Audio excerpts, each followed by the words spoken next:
Starting with the next unit sir, unpaid seller. Again plain vanilla simple है, कुछ भी इसमें ऐसा नहीं है कि हम सोचे कि सर इसमें से कुछ डिफिकल्ट है क्या, बिल्कुल एकदम प्लेन है।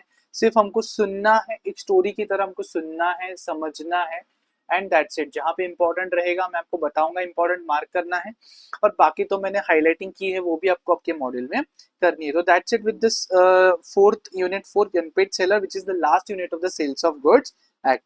सो see, as you can see here, पहले आपको समझना पड़ेगा अनपेड सेलर कौन होता है। जैसे मिस्टर ए है, इसने मिस्टर बी को मान लीजिए ₹100 के एक टी शर्ट सेल करा, ठीक है, टी शर्ट सेल करा।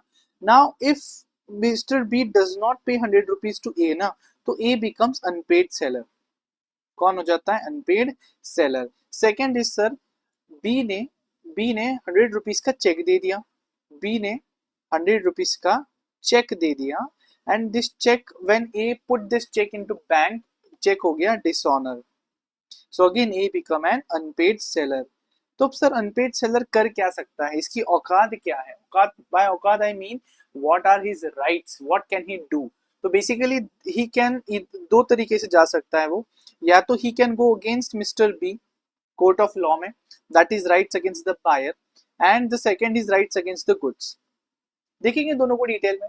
Let's see first, unpaid seller मतलब the seller of the goods is deemed to B an unpaid seller when first, या तो whole of the price has not been paid, और tender मतलब attempt भी नहीं किया pay करने का, and the seller had an immediate right of action for the price, मतलब सेलर के पास अधिकार था पैसे मांगने का। इमीडिएट एक्शन मतलब ड्यू डेट आज की थी, पैसे मांग रहा है लेकिन आप दिए नहीं। सो होल प्राइस आपने पे किया, नीदर अपने टेंडर मतलब अटेम्प्ट टू पे भी नहीं किया। दूसरा है, अगर बिल ऑफ एक्सचेंज या फिर कोई निगोशिएबल इंस्ट्रूमेंट देके रखा है, and the condition on which it was received has not been fulfilled, मतलब क्या, ये बैंक को दिया और बैंक ने बोला पैसे ही नहीं है, that is basically dishonour of the instrument. तो ये बीच का नहीं लिखना है आपको कंडीशन, सिर्फ लिखना है when a negotiable instrument has been received and it has been dishonoured. तो दोनों में से कोई भी एक हो जाता है ना सर, तो you become an unpaid seller. तो द सेलर यहाँ पे जरूरी नहीं कि वही आदमी हो जो मालिक हो सकता है उसका एजेंट भी हो, समझ गए? So person, seller means any person who is in the position of a seller, basically the real owner, और he can also include an agent or a consigner or an agent who has himself paid or directly responsible for the price। himself paid मतलब agent ने पैसे भर के रखे हैं किसी के लिए और उसे मांग रहा है, तो इसमें सेलर के लिए एजेंट को भी हम सेलर मानेंगे। कंसाइनर मैंने लास्ट यूनिट में भी बताया था, Reliance Smart is the consignor. जब आप किसी को कुछ गुड्स देते हो ताकि वो आगे बेच सके, तो उसको हम कहते हैं, सामने वाले को हम कहते हैं कंसाइनर, मतलब सामने वाले को नहीं, बेसिकली इस सब में हम कहते हैं कंसाइनर, और जो भेज रहा है गुड्स वो कंसाइनर कहते हैं, जिसको गुड्स मिल रहे हैं वो कंसाइनी होता है। कंसाइनी आगे किसी को बेचने का ट्राई करता है सर। अभी अनपेड सेलर के अधिकार राइट्स क्या है? 3 राइट्स यहाँ पे दिए हैं। पहला, लीन on the goods for the price while he is in position. अगर आपके गुड्स आपके पोजीशन में है, आपके पास है, तो इसको आपके पास ही रोको जब तक सामने वाला पे नहीं करेगा, दैट इज कॉल्ड इज लीन। लीन यानी क्या? कोई चीज अपने पास रखना ताकि उसका पेमेंट जब तक ना मिले उसको हम रिलीज नहीं करेंगे, दैट इज कॉल्ड इज लीन। दूसरा है, अगर बायर इंसॉल्वेंट हो जाता है, इंसॉल्वेंसी हो जाती है, तो right of stoppage in transit. देखेंगे हम ये क्या होता है, डिटेल में देखेंगे, right of stoppage in transit वगैरह डिटेल में देखने वाले, तो टेंशन मत लीजिए ये सब चीजों का। At the last right that you can see here is right of resale, मतलब वो गुड जब हमारे पास आए तो हम क्या उसका आचार डाले, हम किसी और को बेच देंगे भाई, तो राइट ऑफ रीसेल। तो देखिए, where the property in goods, like मत मार, okay, where the property in goods has not pass to the buyer, buyer को अभी तक प्रॉपर्टी पास नहीं हुई है, the unpaid seller has in addition to his other remedies a right of withholding delivery similar to and coextensive with his right of lien and stoppage in transit where the property has passed to the buyer। मतलब क्या sir, अगर property pass नहीं हुई है, property in goods अभी तक पास नहीं हुई है, तो वो क्या कर सकता है पता है? वो क्या कर सकता है, अगर वो भी सिमिलर गुड्स दे रहा है, कोई दूसरे गुड्स डिलीवर कर रहा है, तो उसको भी वो रोक सकता है। He has a right, in addition to other right, he has a right of withholding delivery similar to and coextensive with his rights of lien and stoppage at transit where the property has passed to the buyer। जबकि उसकी property buyer को transfer कर दी है, उसको भी हम रोक सकते हैं। इतना रेलेवेंट नहीं है अपने लिए सबसेक्शन 2, इंपॉर्टेंट, हम नीचे चलेंगे सर। 2 राइट्स होते हैं सर, गुड्स के अगेंस्ट एक होता है और एक बायर के अगेंस्ट होता है। गुड्स के अगेंस्ट 2 राइट्स होते हैं। पहला होता है, अगर प्रॉपर्टी ट्रांसफर हो चुकी है, दूसरा होता है अभी तक प्रॉपर्टी ट्रांसफर नहीं हुई, किसको, बायर को।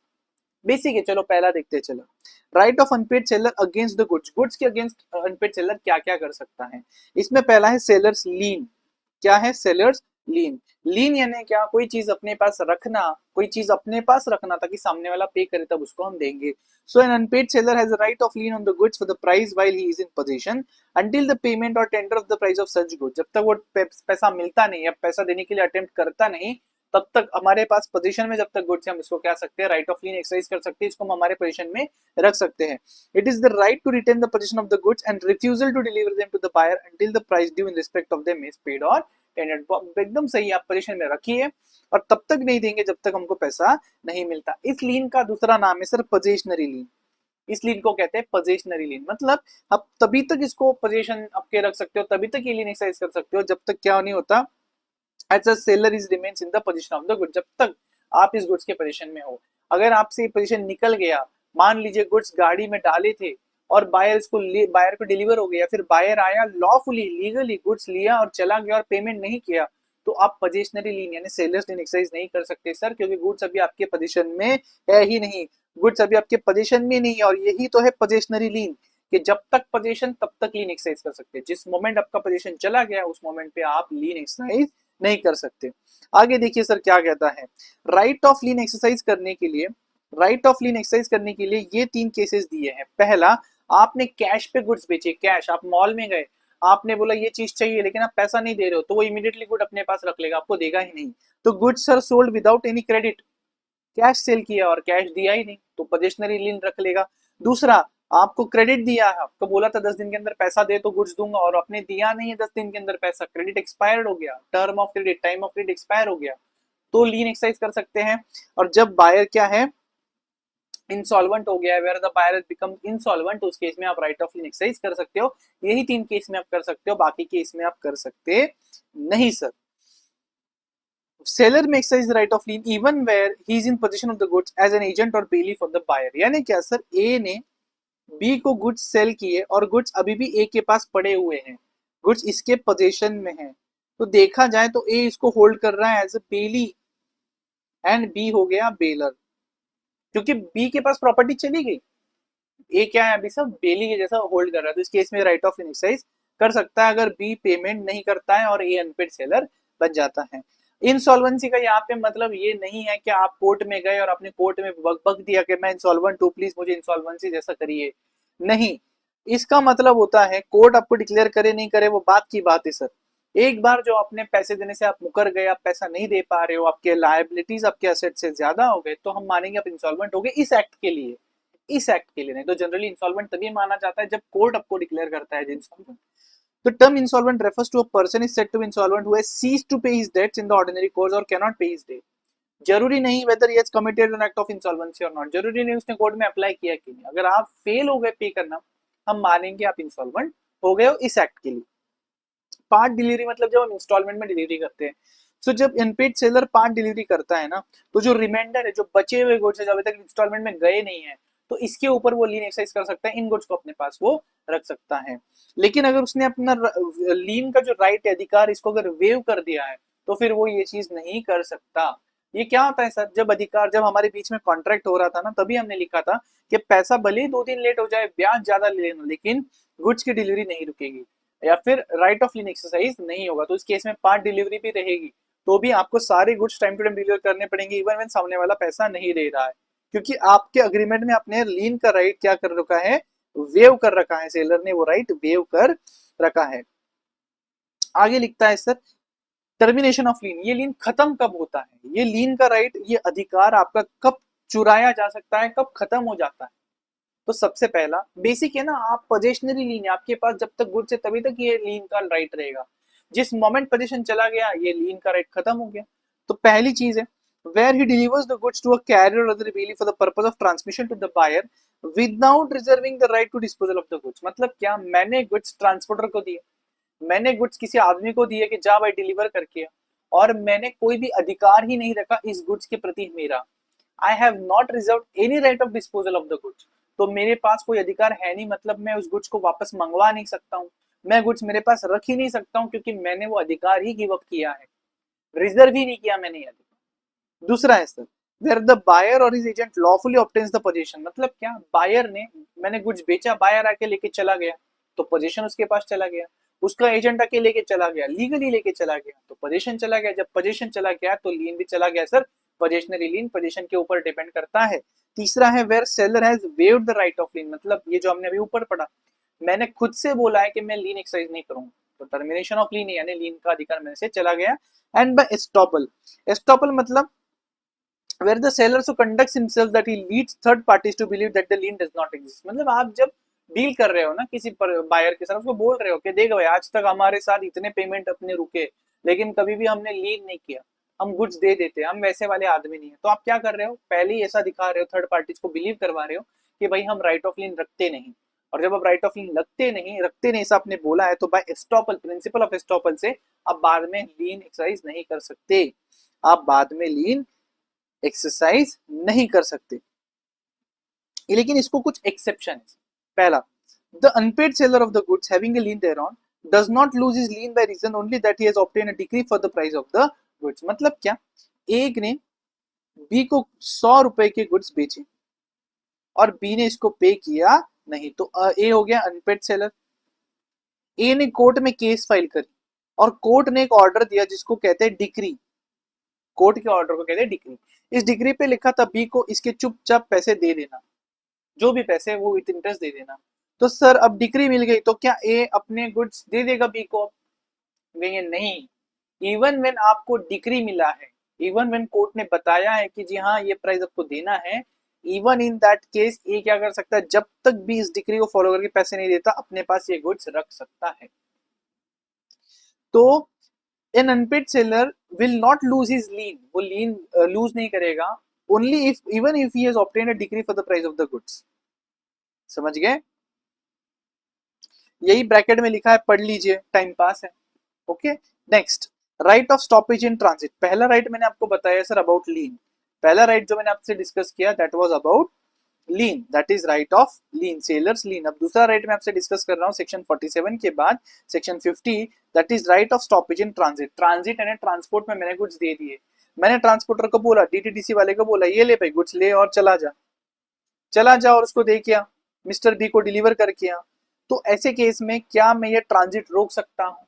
क्या ये मैं ट्रांजिट रोक सकता हूँ, right of stoppage in transit? तो सेक्शन 50 कहता है जी बिल्कुल आप रोक सकते हो, लेकिन उसके लिए बहुत जरूरी कुछ कंडीशन है, अगर वो फुलफिल हो गई तो आप वो ट्रांसपोर्टर को फोन करके बोलोगे जहां वह वहां के वहां गाड़ी रोक, रिटर्न लेके आ मेरे गुड्स। क्यों? सामने वाले ने मुझे अनपेड रखा है, मेरे पैसे मिले नहीं। जहां पे है गाड़ी रोक और रिटर्न लेके आ goods, that is called as stoppage in transit. लेकिन याद रखना स्टॉपेज इन ट्रांजिट इतना आसान नहीं है, आपको सारी कंडीशंस फुलफिल करनी पड़ेगी जो मैं अभी आपको एक्सप्लेन करने वाला हूं। तो देखिए सर पढ़ता कैसे ही है। The right of stoppage in transit means the right of stopping the goods while they are in transit to regain the possession and to retain them until the full price is paid। जब तक price नहीं मिलता तब तक हम इसको पूरी तरीके से रोक के रखेंगे। लेकिन अगर आपको रोकना है ट्रांसपोर्टर को, अगर आपको ट्रांसपोर्टर को बोलना है वापस लेके आ मेरे गुड्स, तो ये सारी कंडीशंस फुलफिल होना बहुत जरूरी है सर। उसमें सबसे पहला है the seller must be unpaid, सबसे बेसिक हो गया sir, the seller must be unpaid. अगर सेलर अनपेड नहीं है, अगर सेलर को पैसे मिल गए तो आप स्टॉपेज इन ट्रांजिट कर ही नहीं सकते। तो पहला है the seller must be unpaid. दूसरा है आपने वो गुड्स के साथ पार्टीशन कर रखा है, आपने वो गुड्स दे रखे हैं ट्रांसपोर्टर को, जा देखिए he must have parted with the position of the goods, goods आपकी पोजीशन में है तो आप ट्रांजिट में कैसे रखोगे, आप तो लीन लीन एक्सरसाइज करोगे। तो पोजीशन के साथ आपने पार्ट कर रखा है। The goods are in transit, सबसे important, the goods are in transit. Transit में मतलब क्या, गुड्स आर इन ट्रांसपोर्ट, अभी तक उसको डिलीवर हुए नहीं है सर। नेक्स्ट इसमें आ जाएगा the buyer has become insolvent. ये बहुत जरूरी है, ये बहुत जरूरी है कि बायर क्या हो चुका है, इंसॉल्वेंट हो चुका है। बायर इंसॉल्वेंट नहीं होता है तो आप स्टॉपेज इन ट्रांजिट कर ही नहीं सकते। राइट ऑफ लीन में इंसॉल्वेंसी का कुछ था ही नहीं, लेकिन इसमें बायर को इंसॉल्वेंट होना जरूरी है। And right is subject to other provisions, बाकी जो प्रोविजंस एक्ट के रहेंगे उसको आपको लगने वाली है। तो ये कुछ भी नहीं है ई वाला, लेकिन चार जो मेन कंडीशंस थी, क्या आपने गुड्स के साथ पार्टीशन करा है, गुड्स अभी तक ट्रांजिट में है, आप अनपेड सेलर हो एंड सामने वाले इंसॉल्वेंट हो चुका है, तो ही आप स्टॉपेज इन ट्रांजिट कर सकते हो। सर कब मानेंगे हम गुड्स ट्रांजिट में है, हम कब मानेंगे कि गुड्स क्या है ट्रांजिट में है, कब मानेंगे कब मानेंगे कब मानेंगे? तो ये कहता है आप गुड्स आर इन ट्रांजिट तभी मानोगे, आप गुड्स आर इन ट्रांजिट तभी मानोगे जब आपने ट्रांसपोर्टर को, किसी आदमी को गुड्स दिए कि ये ले भाई गुड्स लेके डिलीवर करके आ, वहां से लेके जो गुड्स जब तक बायर को मिलते नहीं, बायर उसके एजेंट को मिलते नहीं, तब तक का जो ड्यूरेशन होता है उसको हम कहते हैं ट्रांजिट का ड्यूरेशन। उसको हम क्या कहते हैं सर? ट्रांजिट का ड्यूरेशन। यहाँ पे मैं एक्सप्लेन करना चाहूंगा इसको थ्रू अ चार्ट या फिर मैं बोल सकता हूँ थ्रू अ डायग्राम। पहले पढ़ लेते हैं। द गुड्स आर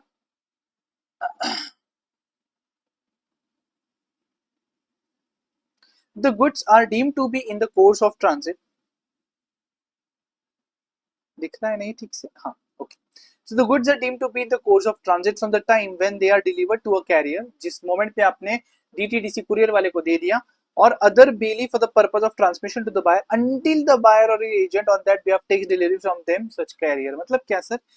आपने गुड्स आप लेके चले गए इस ट्रांसपोर्ट वाले को और इसको दिया कि जा भाई डिलीवर करके आ। ट्रांसपोर्ट वाला निकला निकला निकला निकला, यहाँ पे आया, यहाँ पे, और यहाँ पे बायर या उसके एजेंट ने वो गुड्स अपने पास ले लिए। तो ये वाला जो पीरियड था ना, यहां से लेके यहां तक, इसको हम कहते हैं इन ट्रांजिट। तो इस दरमियान आप क्या कर सकते थे? गुड्स को रोक के वापस मंगवा सकते थे सर। तो ट्रांजिट कब खत्म हो जाता है? ट्रांजिट कब खत्म हो जाता है मतलब आपके पास ये जो अधिकार है right of stoppage in transit, ये कब खत्म हो जाता है? जैसे लीन के केस में हमने देखा, आपने गिव अप कर दिया है वो राइट, वेव कर दिया है, ऐसा वैसा सब कुछ हमने देखा। वैसे ट्रांजिट के केस में भी होता है सर। स्टॉपेज इन ट्रांजिट कब रुकता है? पहला, व्हेन द बायर और अदर बेली ऑब्टेन्स डिलीवरी। ये चीज हो गई, ले लिया उन्होंने, आके लेके चले गए गुड्स, मतलब गुड्स डिलीवर हो गए उनको। जब हो गए तो ट्रांजिट का राइट आपका चला गया। दूसरा, buyer obtains delivery before arrival at destination, it is called as interception by the buyer which can be or without the consent of the carrier। मतलब क्या? एकदम आसान है। ये जो गुड्स चल रहे थे ना, नासिक से मैं गुड्स भेज रहा हूँ मुंबई को डिलीवर करने के लिए, ओके, और बीच में ठाणे आता है। ठाणे बायर या उसका एजेंट यहाँ पे खड़ा रहता है, और ठाणे में बस आती है तो रोकता है, बोलता है हमें यही दे दीजिए, हमको यही से लेके जाना है। मतलब इंटरसेप्शन। इंटरसेप्शन मतलब अभी तक डिलीवरी वाला टाइम, डिलीवरी वाली प्लेस आई नहीं, उसके पहले बायर आके लेके चला गया। तो कुछ प्रॉब्लम है क्या? कुछ प्रॉब्लम नहीं है सर, सिर्फ आपका स्टॉपेज इन ट्रांजिट वाला जो राइट है वो अब यहाँ पे चला गया। Where the carrier or other bailee acknowledge to the buyer or agent that he holds the goods as soon as the goods are loaded on the ship, unless the seller has reserved the right of disposal। मतलब क्या? Ship जो थी, ship, ये पानी है नीचे, ठीक है।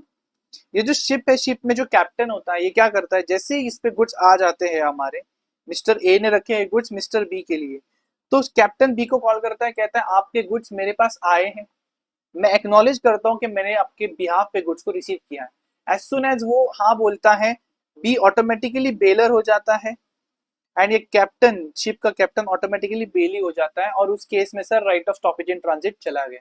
सर ऐसा क्यों? ऐसा ही होता है क्योंकि बेलर बेली का relationship is superior to this relation, जो मैं आपको समझा रहा हूँ। लेकिन सर अगर सेलर ने right of disposal of the goods reserve करके रखा है, स्पेसिफिकली लिखा हुआ है उसके ऊपर कि जो ये जो गुड्स है इसका डिस्पोजल का राइट सेलर के पास है, कुछ भी प्रॉब्लम होता है आप सेलर से कनेक्ट कीजिए, तो उस केस में right of stoppage in transit खत्म होगा नहीं। If the carrier wrongfully refuses to deliver goods to the buyer, मतलब क्या? एड्रेस गलत डाल दिया आप, रॉन्गफुली, गलती से बायर को गुड्स डिलीवर नहीं करे, रिफ्यूज कर दिए, तो क्या खत्म हो जाएगा? सेलर का right of stoppage in transit खत्म हो जाएगा। सर ये थोड़ा एब्सर्ड नहीं लगता? ये ऐसा ही है, क्योंकि अगर आपने रिफ्यूज कर दी डिलीवरी, तो वो गुड्स अपने आप सेलर को वापस आ जाएंगे। आपने किसी को कोई चीज भेजी, अब उसका एड्रेस नहीं मिला या उसको डिलीवर नहीं कर पाए, तो गुड्स मेरे पास वापस आ जाएंगे, तो उसमें स्टॉपेज इन ट्रांजिट की राइट की क्या जरूरत है? इसलिए ये लिखा हुआ है।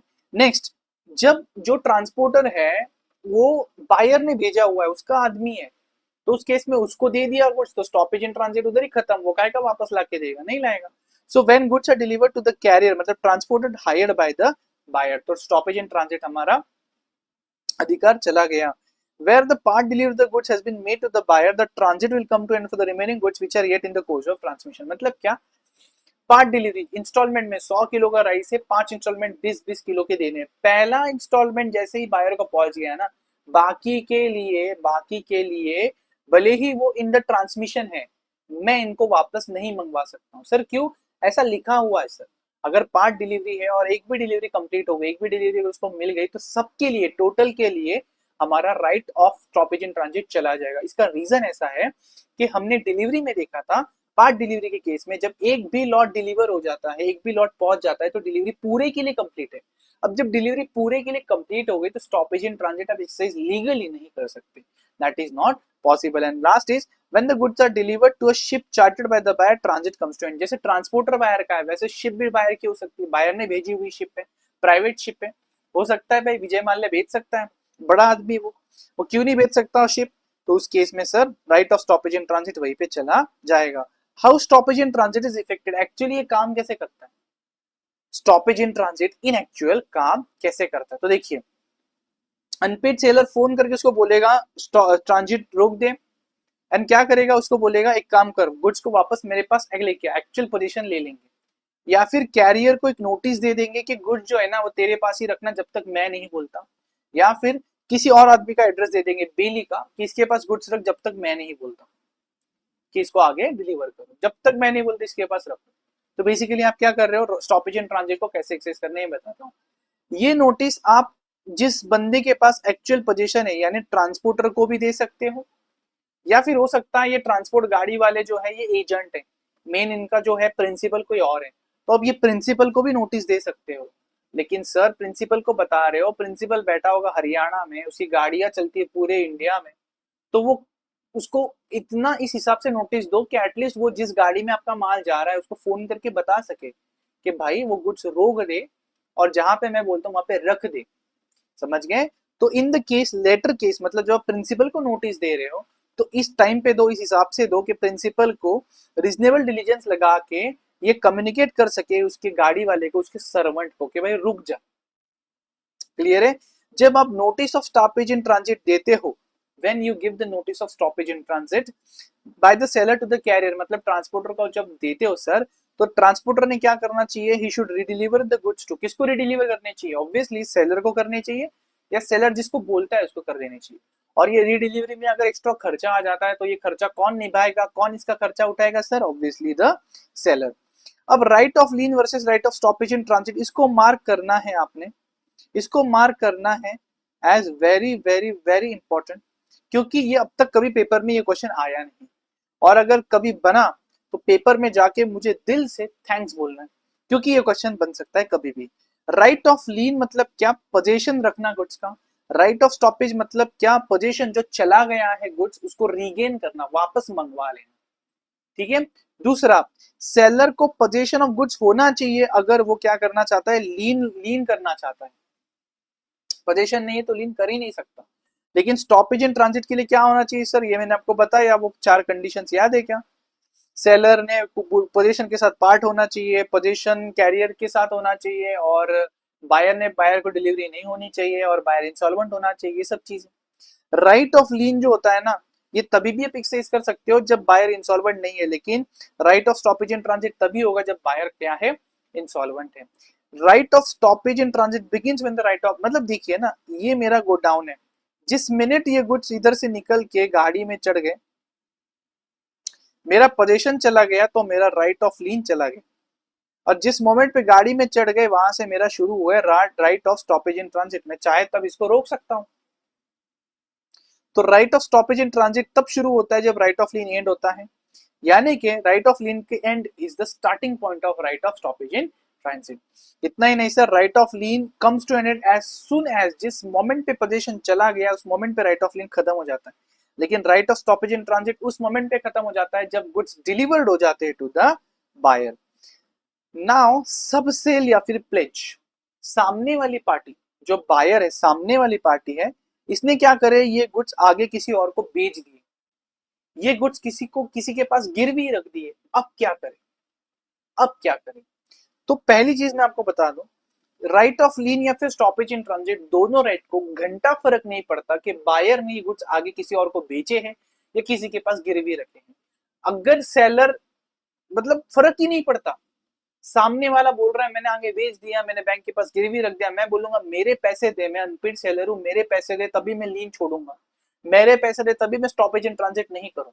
तो राइट ऑफ लीन या फिर right of stoppage in transit is not affected by the buyer selling और प्लेजिंग द गुड्स, फर्क ही नहीं पड़ता। लेकिन अगर सेलर के सामने ये चीज हुई है, सेलर ने इसको हाँ बोला है कि हाँ भाई तू आगे बेच दे, कोई टेंशन नहीं, सेलर ने बोला हाँ भाई तू गिरवी रख दे कुछ, कोई टेंशन नहीं, और अब सेलर लीन या फिर स्टॉपेज एंड ट्रांजिट करवा रहा है, तो वो पॉसिबल नहीं है। That is unless the seller is assented to it. Assent, अगर सेलर ने हाँ बोला है तो आप कुछ भी कर सकते नहीं, फिर right of lean right of stoppage and transit आप एक्सरसाइज कर सकते नहीं।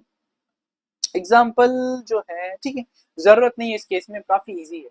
Next, the right of stoppage is defeated if the buyer has transferred the document of title or purchased the goods to sub buyer in good faith and for consideration। मतलब क्या, अगर आपने जो document of title है, mister A mister B को goods sale किए और B के पास इनवॉइस है, इनवॉइस, इनवॉइस यानी ये क्या है, डॉक्यूमेंट ऑफ टाइटल, जिसके पास जिसके नाम पे इनवॉइस है वो ओनर हो गया। बी ने क्या किया, इसको पैसे अभी तक दिए नहीं, तो ए है अनपेड सेलर। बी ने क्या किया, ये जो गुड्स है ना बैंक के पास प्लेज कर दिए,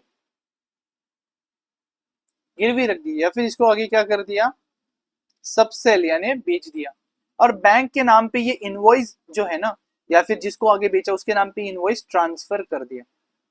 तो अब इनवॉइस पे इसका नाम है तो ये रियल ओनर हो गया। इस केस में अगर ये बैंक या ये नया ओनर अगर बोनाफाइड है, गुड फेथ में खरीद रहा है, इनको पता नहीं है कि अनपेड सेलर वगैरह वाला कोई चीज हुआ है, तो उस केस में हम इनको बोलेंगे कि जी हाँ आप रियल ओनर हो, और आप राइट ऑफ लीन या फिर right of stoppage in transit जो है, basically right of stoppage exercise नहीं कर सकता कौन, मिस्टर ए। तो right of stoppage is defeated if the buyer has transferred the document of title और pledges to sub buyer in good faith and for consideration. याद रखना ये चीज एक्सेप्शन में आता है, इसके ऊपर 100% कभी तो भी केस स्टडी बन सकता है, 100% केस स्टडी बन सकता है। आगे चलेंगे सर, पढ़ने वाले हम ये एक्सेप्शंस पढ़ने वाले हैं जहां पे राइट ऑफ लीन या फिर स्टॉपेज इन ट्रांजिट जो है ना ये डिफीट हो जाएगा। इससे कुछ भी फर्क ये काम ही नहीं करेगा। नीचे दी हुई केसेस में स्टॉपेज इन ट्रांजिट या फिर राइट ऑफ लीन काम ही नहीं करने वाला है। पहला, when the seller is assented to the sale, mortgage or the disposition of the goods made by the buyer। शायद यहाँ पे एग्जाम्पल था, इसको पढ़, चलो ये वाला पढ़ते। A entered into a contract to sell cartons यानी basically packets in possession of a wire finger to B and agreed with B that the price will be paid to A from the sale proceeds recovered from his customers। A ने B को बोला कि मैं तुझे carton cell करता हूं, packet cell करता हूं, जो एक वेयर हाउस में पड़े हुए। ये वेयर हाउस का जो मैनेजर है जिसको हम कहते हैं वेयर फिंगर, इसको बोला था कि ये बी को दे दीजिए, ये कार्टन्स बी को दे दीजिए, एंड बी के साथ ए अग्री किया है कि बी ए को तभी पे करेगा जब बी को सामने वाले पार्टीज क्या करेंगे, पे करेंगे। मतलब बी मान लीजिए एक्स को बेचता है, वाई को बेचता है, तो जब ये लोग बी को पे करेंगे ना तभी बी ए को पे करेगा, ऐसा अग्रीड है। अब बी ने क्या करे, गुड सी को बेचे, सी ने बी को पैसा दे भी दिया, anyhow B fail to make the payment to ए।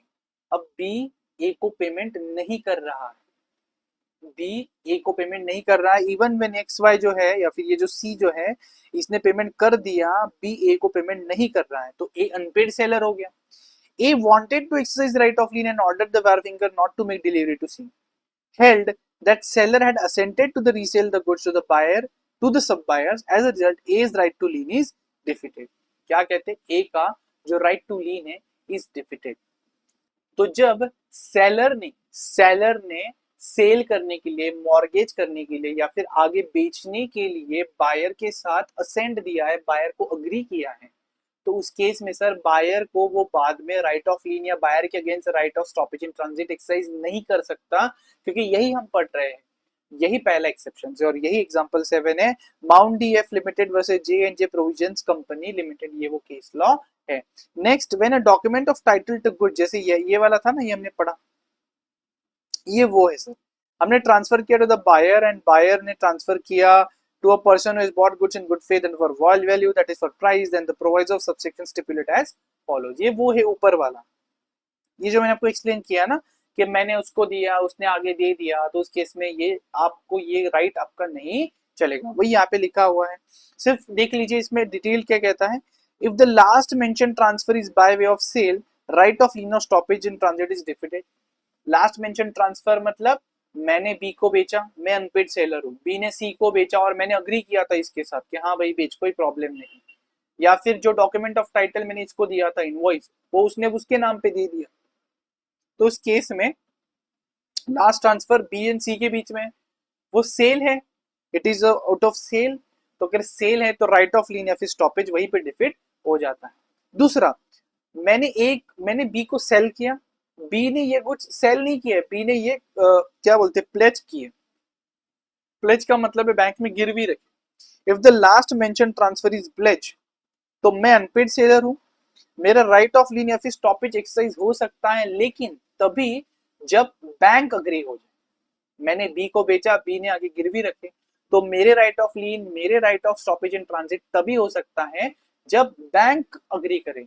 जो प्लेजी है बैंक है, पौनी है बैंक है, जब वो उसके राइट्स, उसके अधिकार एक्सरसाइज करेगा, तभी मैं उसके राइट्स को, उसके अधिकार को बिना धक्का लगाए ही मेरा कर सकता हूँ। बेसिकली जब तक वो हाँ नहीं कहता, मैं मेरा right of lien, stoppage and transit कर नहीं सकता हूँ।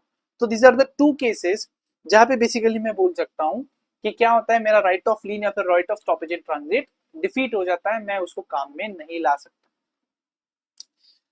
जो प्लेजी है ना, प्लेजी या फिर जो बैंक है, अनपेड सेलर उसको बोल सकता है कि देख, इससे इसने तेरे को जो गुड्स गिरवी रखे वो मेरे हैं, मैंने इसको बेचे, इसने मेरे को पैसा दिया नहीं, मैं अनपेड सेलर हूँ, तो इसने जो तेरे से लोन लिया है ना, पहले एक काम कर, इसकी बाकी की सिक्योरिटीज, बाकी के जो असेट्स है ना, उसके ऊपर तू काम चला ले, और अगर होता है वैसा तो ठीक, फिर अगर बचता है पैसा तो मेरे गुड्स बेचना।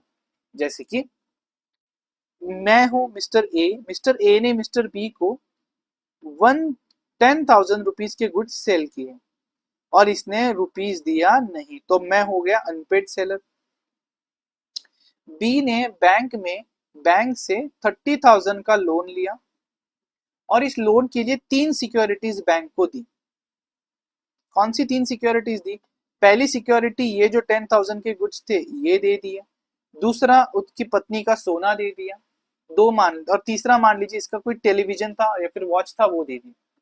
तो ये जो अनपेड सेलर है ना मिस्टर ए, यानी कि मैं बैंक को बोल सकता हूँ कि बैंक जी, आपके 30,000 के लोन के लिए आप क्या कीजिए, पहले इसका टीवी और पत्नी के गहने बेचिए, क्योंकि ये जो गुड्स है ना, इसके लिए मेरे को पैसा भी नहीं मिला इसका। बैंक बोलेगी ठीक है। तो pledgee may be required by the unpaid seller to use in the first instance other good or securities of the pledger available to satisfy his claims. Effect of stoppage, अगर मैंने ट्रांजिट में, transport में मेरे goods रोक दिए, बोला वापस लेके आओ, तो क्या कॉन्ट्रैक्ट ऑफ सेल खत्म हो जाएगा? बिल्कुल भी नहीं। The contract of sale is not cancelled, not rescinded when the seller exercises his right of stoppage in transit. Contract force में रहेगा, सिर्फ बायर क्या बोल सकता है, ये ले पैसा, डिलीवरी वापस दे दे। बायर बोलेगा ये ले पैसा, डिलीवरी वापस दे दे, तो कॉन्ट्रैक्ट ऑफ सेल इससे खत्म होता नहीं। तीसरा राइट मैं आपको एक्सप्लेन करने वाला हूँ sir, right of resale. Resale यानी जो गुड्स मेरे पास है, मैं इसको वापस किसी और को बेच दूंगा। तो the right of resale is a very valuable right जो अनपेड सेलर के पास होती है। अगर ये राइट नहीं होता तो अनपेड सेलर क्या ही करता गुड्स को वापस लेके, कुछ यूज ही नहीं है। तो देखिए सर, राइट टू रीसेल कब आप कर सकते हो, आप कब गुड्स बेच सकते हो किसी और को, क्योंकि ये पैसा नहीं दे रहा है तो मैं बेच देता हूँ किसी और को। पहला, when the goods are of a perishable, perishable मतलब खराब हो सकते हैं, तो इस केस में आप बायर को बताना भी मत कि आप बेच रहे हो, सीधा बेच दो।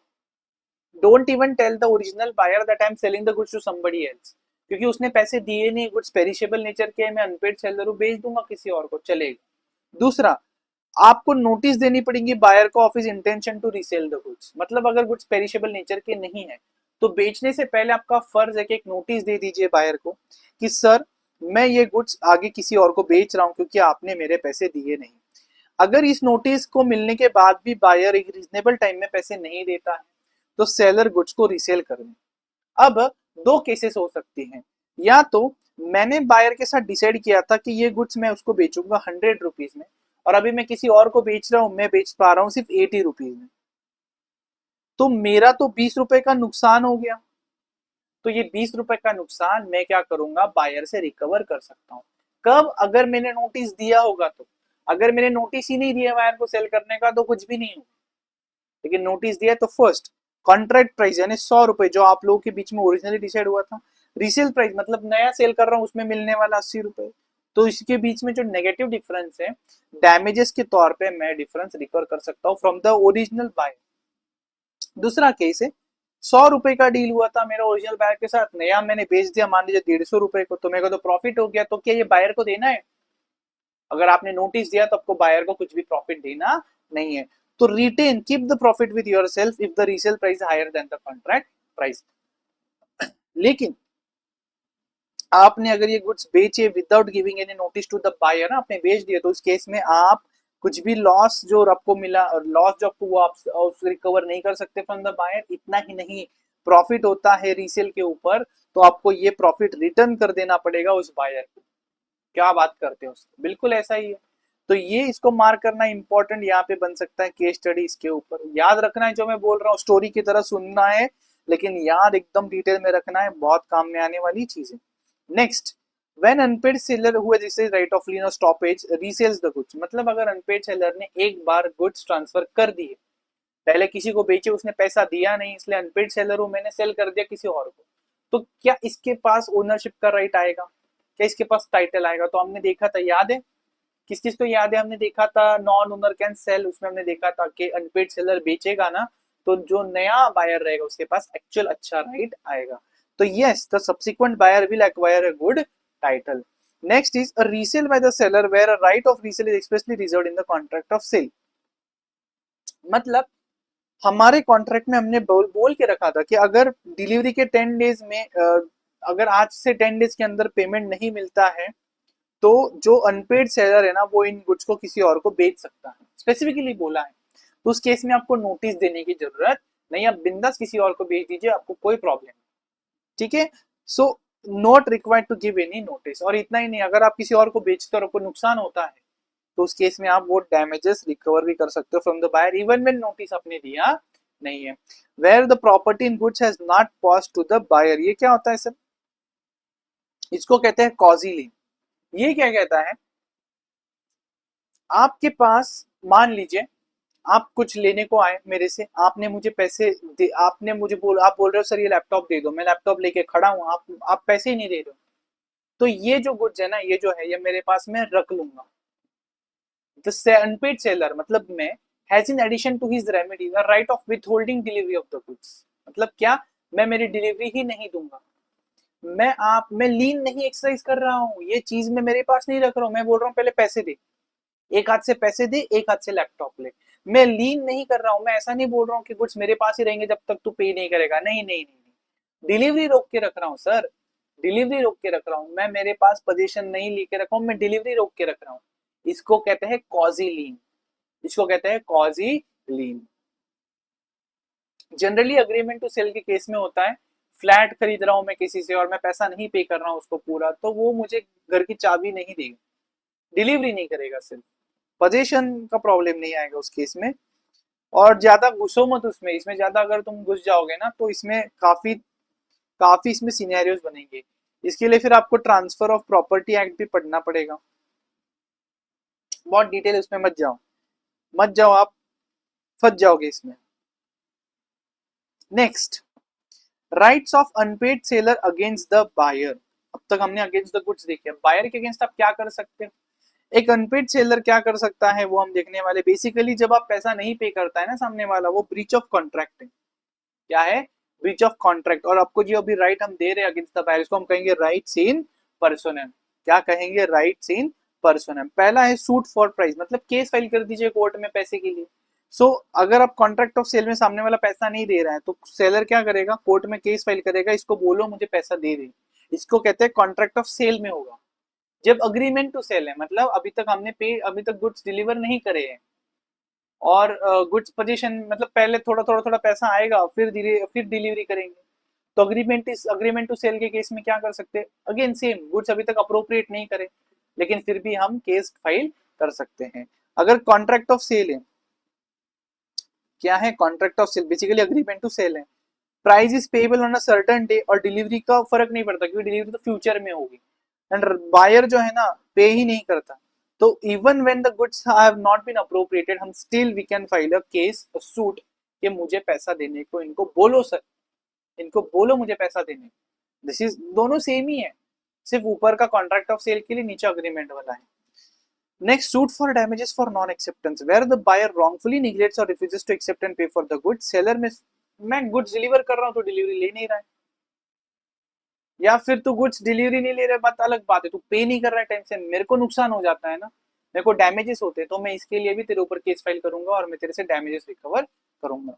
Reputation of contract before due date, अगर बायर कॉन्ट्रैक्ट को ड्यू डेट से पहले रेपुटेट करता है, मतलब 10 मान लीजिए 10th ऑफ जून 24 को डिलीवरी फिक्स हो गई थी, अब 10 जून को अगर मैं डिलीवरी नहीं करता हूं तो तू कैंसिल करना कॉन्ट्रैक्ट, मैं डिलीवरी 10 जून के पहले ही 8-9 जून को ही तू कॉन्ट्रैक्ट कैंसिल कर रहा है, रेपुटेट कर रहा है, बायर कर रहा है, बायर सामने वाला, यार मेरा नुकसान हो गया, तो सेलर इस केस में कॉन्ट्रैक्ट को कैंसिल समझ सकता है एंड बिंदास डैमेजेस के लिए ब्रीच का सूट जो है फाइल कर सकता है, इसको कहते हैं rule of anticipatory breach of contract. Confusion है तो जाके देख लीजिए ब्रीच वाला अपना यूनिट, उसमें एंटीसिपेटरी ब्रीच था। Next is suit for interest, interest यानी आप पैसे नहीं दे रहे हो टाइम पे, मेरा ब्याज का नुकसान हो रहा है भाई, हर वो कैश जो मेरे पास टाइम से नहीं आती उसके ऊपर मुझे टाइम वैल्यू ऑफ मनी लगता है, ठीक है, वही पैसा मैं एफडी करता तो 8% मिलता, शेयर मार्केट में डालता तो 20% मिलता। तो अगर आप सेलर एंड बायर के बीच में अग्रीमेंट है कि अगर डेट डिले हो गया तो हम इंटरेस्ट पे करेंगे, तो उस केस में पैसा नहीं आने पर सेलर क्या करेगा, बायर से इंटरेस्ट रिकवर करेगा, और अगर अग्रीमेंट में स्पेसिफिकली ऐसा कुछ लिखा नहीं है तो उस केस में सेलर एक नॉर्मल इंटरेस्ट चार्ज कर सकता है, एंड क्या कर सकता है, बताएगा बायर को कि इस दिन से इस दिन का ब्याज मुझे दे देना, जिस दिन तूने देना चाहिए था 10 जून को पेमेंट करना था तूने नहीं किया, तूने पेमेंट नहीं किया 31 जुलाई को, तो ये 2 महीने का 10 जून से 31 जुलाई का इंटरेस्ट मुझे दे दे। अब हम जाएंगे सर, अभी तो हम सेलर सेलर सेलर कर रहे थे, हम बायर के पास जाएंगे, buyer, remedies of buyer against the seller.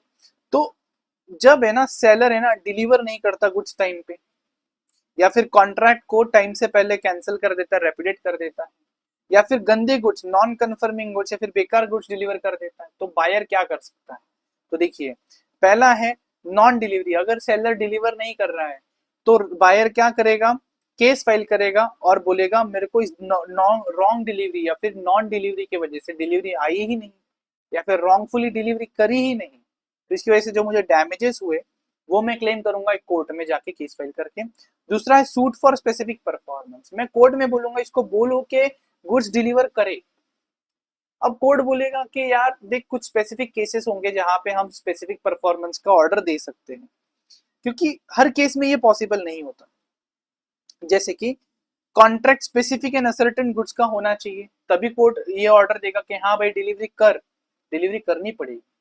दूसरा एक स्पेशल रिलीफ एक्ट है जो अपने को नहीं है ना पढ़ना है, इसके हिसाब से होना चाहिए ये ऑर्डर। तीसरा, जो ऑर्डर आप देने वाले हो इसमें डैमेजेस, कोर्ट को लगता है कि अगर मैं डैमेजेस अवॉर्ड करता हूँ, अगर मैं सेलर को बोलता हूँ बी को डैमेजेस दे दे, बायर को डैमेजेस दे दे, लेकिन डैमेजेस से बायर का कुछ भी काम नहीं होगा, बिल्कुल एडिक्वेट नहीं है डैमेजेस, तो उस केस में कोर्ट बोलेगा प्लीज डिलीवर कर दो गुड्स प्लीज। एंड लास्ट है गुड्स एकदम स्पेशल नेचर के हैं, मान लीजिए आर्मी ने कोई टैंक्स बनवाए, सामने वाला डिलीवर नहीं कर रहा है जल्दी, तो कोर्ट बोलेगा स्पेशल नेचर के यूनिक गुड्स है भाई दे दे, समझ गए। तो अगर सेलर ब्रीच ऑफ कॉन्ट्रैक्ट करता है ना तो उस केस में बायर कोर्ट में जाके अपील लगाएगा, कोर्ट में जाके सूट फाइल करेगा स्पेसिफिक परफॉर्मेंस की।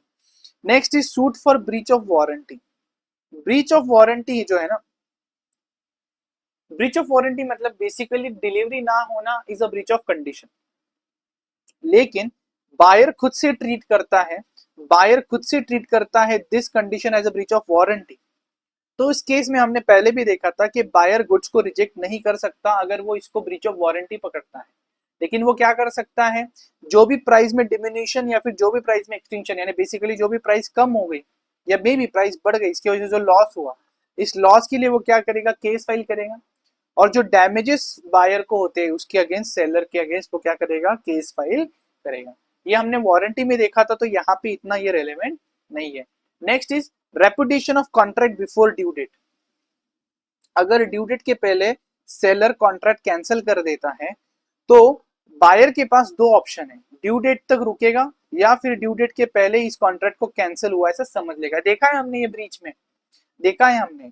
सो द अदर यानी बायर में इधर treat the contract as valid and जब तक ड्यू डेट नहीं आता तब तक रुकेगा, या फिर he may treat it as rescinded and damages के लिए क्लेम फाइल कर देगा। Last is interest. इंटरेस्ट मतलब क्या, ब्याज। किधर गया, okay.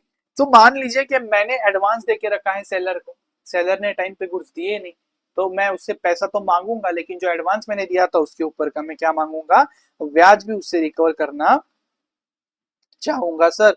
So it will not affect the right of the seller और the buyer to recover interest और स्पेशल डैमेजेस। आप बिल्कुल उससे इंटरेस्ट मांग सकते हो, बिल्कुल आप उससे आपका जो पैसा है उसके ऊपर इंटरेस्ट मांग सकते हो। और अगर कॉन्ट्रैक्ट में लिखा नहीं है तो कोर्ट अवॉर्ड कर लेगा, कोर्ट को जैसे लगता है उस हिसाब से कोर्ट अवॉर्ड करेगा कि भाई इसको ब्याज दे दे, क्योंकि मेरे हर पैसा जो मेरे पास आज तुमसे जल्दी नहीं आता उसके ऊपर मुझे खर्चा है, मैं उसको कहीं और पे रखता तो मुझे उसके ऊपर इनकम मिलती। Next is auction sale. ये काफी सिंपल केस है ऑक्शन सेल। ऑक्शन सेल कहता है, ऑक्शन सेल कहता है, ऑक्शन मतलब बेसिकली क्या होता है, एक रूम होता है, वहां पे आपने कोई मान लीजिए कार, एंटिक कार सेल करने के लिए लाई, यहाँ पे सेलर बैठेगा, यहाँ पे ऑक्शनर बैठेगा, यहाँ पे चेयर्स होंगी, इस पे वो लोग रहेंगे जो बिड करना चाहते हैं, ठीक है। सेलर बोलेगा ये कार मिनिमम 20 लाख को हम बेचना चाहते हैं, एंड आपने क्या करना है, बोलियां हमेशा यूनिट्स में यानी 20 से 1 लाख की यूनिट्स में लगानी, यानी 21 लाख, 22 लाख, 23 लाख, या फिर 1000 की इसमें लगानी, यानी 20 लाख 10,000, 20 लाख 1,000। आप ऐसा नहीं कर सकते 20 लाख 1,500, नहीं, दिस इज यूनिट्स। इसको कहते हैं रिजर्व प्राइस, 20 लाख को कहेंगे रिजर्व प्राइस।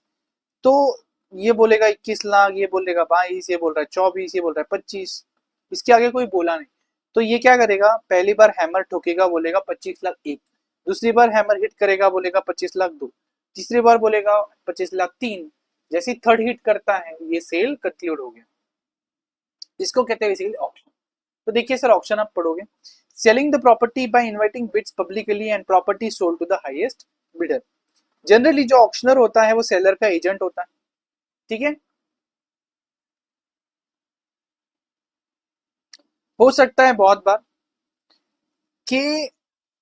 बार ऐसा हो सकता है कि ऑक्शनर और सेलर एक ही, मतलब मैं ही ओनर हूं और मैं ही ऑक्शन कर रहा हूं, और ये बताएगा भी नहीं किसी को कि मैं ओनर हूं। ऐसा होता है, बहुत बार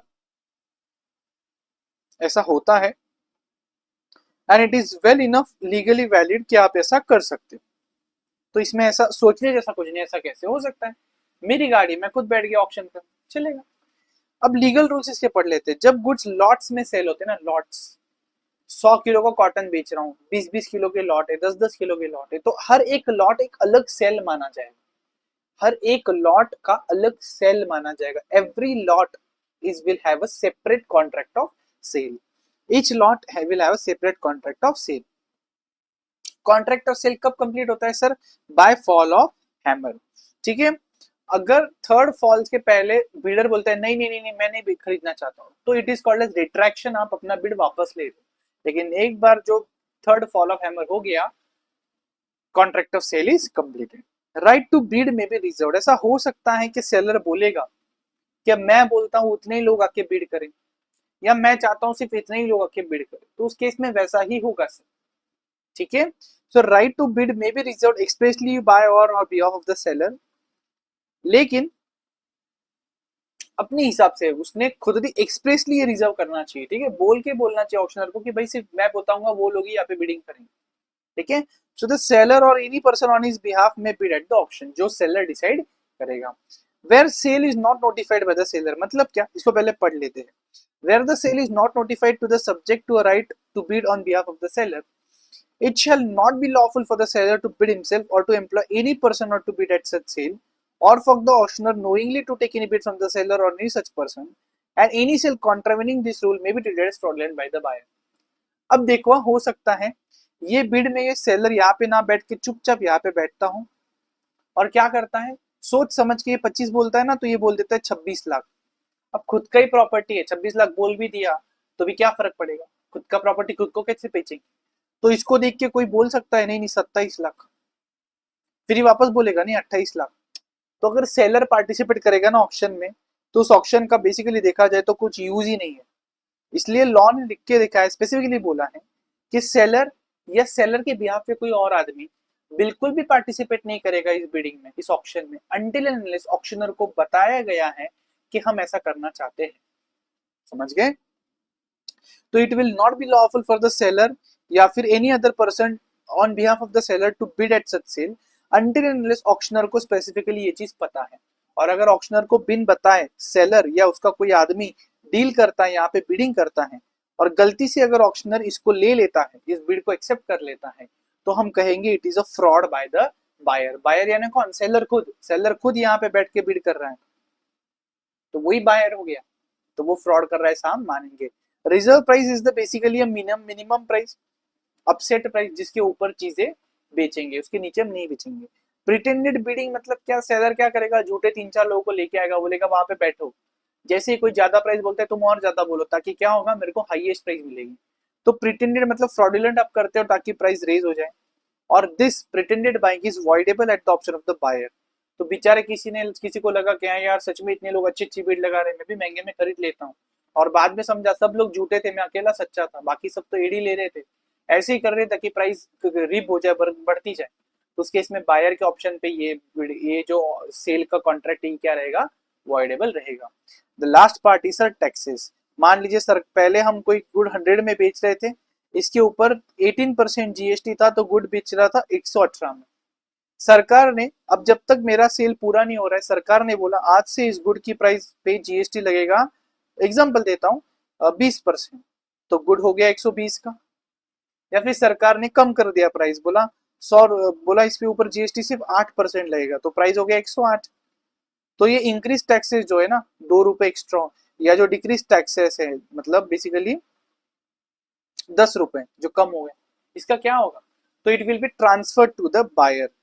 बायर करेगा ये, अगर प्राइस बढ़ जाती है टैक्सेस की वजह से स्पेसिफिकली, तो भले ही कॉन्ट्रैक्ट में कुछ लिखा ना हो, बायर को वो एक्स्ट्रा पैसे देने पड़ेंगे, और अगर कम हो जाते हैं तो बायर को उसका बेनिफिट भी मिलेगा। तो buyer will be the one who will pay the increase price, और buyer will be the one who will derive the benefit of the reduced prices.